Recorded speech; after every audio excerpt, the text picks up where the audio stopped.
જામનગરના નવાગામ ખેડ વિસ્તારમાં આજે મિલનભાઈ પરમાર નામના આધેડ શખ્સનો દેહ તેના જ ઘરમાંથી શંકાસ્પદ હાલતમાં મળી આવતા સ્વજનો ચિંતામાં મુકાયા હતા. એમ્બ્યુલન્સના સ્ટાફ દ્વારા તપાસીને મિલનભાઈને મૃત જાહેર કરવામાં આવતા અરેરાટી વ્યાપી ગઈ હતી. મિલનભાઈના સ્વજનોએ તેમની હત્યા થઈ હોવાના આરોપ અને આશંકા વ્યક્ત કરતા ખળભળાટ મચી ગયો હતો. મારું નામ હિરેન વસંતભાઈ ગોહિલ છે. અત્યારે જે મર્ડર થયું છે અમારો મામાનો દીકરો થાય, સગા મામાનો છોકરો થાય છે. અવૈધ સંબંધના હિસાબે આ મર્ડર થયું છે. મારો વારા કોણ કોણ છે, શું નહીં બધી ખબર છે. એ પોલીસમાં ફરિયાદ થશે એટલે હું કરાવીશ. બરાબર. કયા વિસ્તારમાંથી છે? નામ છે બંનેનું મિલનભાઈ હેમંતભાઈ પરમાર નામ છે.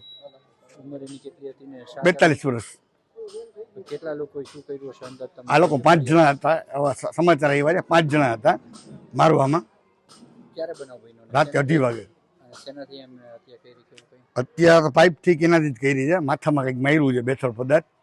લોહી દેખાય છે અમને. તમે જોઈ લેજો. તમે મીડિયા છો તો મીડિયા સરસ છે, આપણા માટે સ્ટ્રોંગ છે. તમે જોઈ લેજો. ક્યારે આ બનાવ બન્યો છે? રાતે 2:30 વાગે. ડીવાયએસપી જયવીરસિંહ ઝાલા સહિતનો પોલીસ કાફલો ઘટના સ્થળે દોડી ગયો હતો.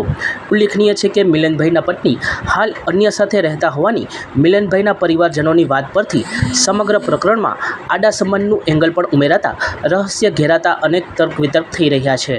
બી ડિવિઝન પોલીસ સ્ટેશન વિસ્તારમાં નવાગામ ખેડ વિસ્તારમાં ઇન્દિરા સોસાયટીમાં એક વ્યક્તિનો મૃતદેહ આજે મળી આવેલો છે, જેનું નામ છે મિલન જયંતભાઈ પરમાર. અને એ વ્યક્તિના ઘરેથી એનું મૃતદેહ મળી આવેલો છે, જેમાં રાત્રિના સમયે અથવા તો વહેલી સવારના સમયે કોઈ પણ સમયે એનું મૃત્યુ થયેલું હોય એવું પ્રાથમિક દ્રષ્ટિએ જણાઈ આવે છે. તેમજ મૃતદેહના પગના ભાગે ઈજા તેમજ ગુપ્તાંગના ભાગે ઈજાઓ એવું પ્રાથમિક દ્રષ્ટિએ જણાઈ આવે છે. કયા કારણોસર અને કેવી ઈજાઓને કારણે એનું મૃત્યુ થયું છે એ પોસ્ટમોર્ટમ થયા બાદ જ જાણી શકાશે. અને જે માટે આગળની કાયદેસરની કાર્યવાહી કરવા માટે Jamnagar city B division police station દ્વારા કાર્યવાહી હાથ ધરવામાં આવેલી છે. જામનગરની જીવાદોરી સમાન રણજીતસાગર ડેમ ઓવરફ્લો થતાં આજે સત્તાધીશો રણજીતસાગર ડેમ પહોંચ્યા હતા.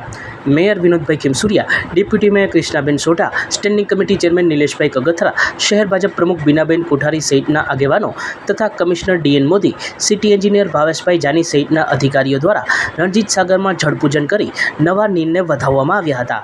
આજરોજ જામનગર મહાનગરપાલિકા ખાતે રાજવીની બેન એવા રણજીતસાગર ડેમમાં ઉપરથી અને પહેલા જ પ્રથમ વરસાદમાં જે ઓવરફ્લો થયેલો છે, એટલે આવતા વર્ષે જામનગર મહાનગરની પ્રજાને પાણીની સંકટ નહીં રહે અને તેના ભાગરૂપે આજે પ્રજા બહુ ખુશ છે. એમાં જામનગર મહાનગરપાલિકાના તમામ અધિકારી પદાધિકારીઓ અને સંગઠન ભારતીય જનતા પાર્ટીના સંગઠનો આ નવા નીરના વધામણા કરવા માટે અહીંયા અમે ઉપસ્થિત થયેલા છીએ અને બધા જામનગરની પ્રજાને આ ખુશાલીનો માહોલ છે એને અભિનંદન પાઠવી જોઈએ અને આવતા વર્ષે કોઈ પાણીની સંકટ નહીં રહે.